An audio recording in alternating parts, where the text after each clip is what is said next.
महोदय मान्यवर मंत्री को मु पचारि जे 2024 शेष सुधा केते संख्यक प्राथमिक विद्यालय वर्तमान सुधा बंद रही केते खोला जाइए मुझे जो मंत्री उत्तर रखिंट बाबद पचारे चाहे जो स्कूल गुड़ाक रिओपन करा तार आधार कौन थिला कौ आधार रे से स्कूल गुड़ा रिओपन करागला एवं जो स्कूल गुड़ा बंद होइकी पड़ी ताहा सरकारी अर्थ व्यय होइकी बनी एवं आज पर्यंत ताहा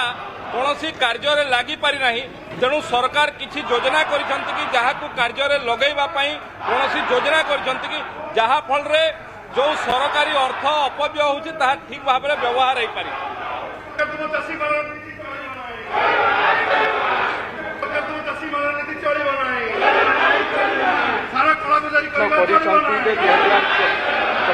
केतोटी स्कूल बंद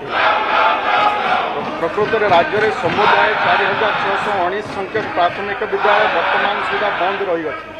एवं आमे पुनर्बार 46टा स्कूल को आमे खोली सारीचे एवं ये राज्य में बंद थी स्कूल को पुनः खोलने कौन प्रस्ताव हस्तगत हेले प्रथमे जिला स्तरीय कमिटी द्वारा जांच करा जाए राज्य स्तरीय कमिटीर विवेचना पठा जाए राज्य स्तरीय कमिटीर सुपारिश क्रमे बंद थी विद्यालय पुनः खोलने नीतिगत निष्पत्ति व्यवस्था रही भाव में जो जिलूर जो जहाँ जहाँ प्रस्ताव आसीला माननीय बाचस्पति महोदया राज्य स्तरीय कमिटी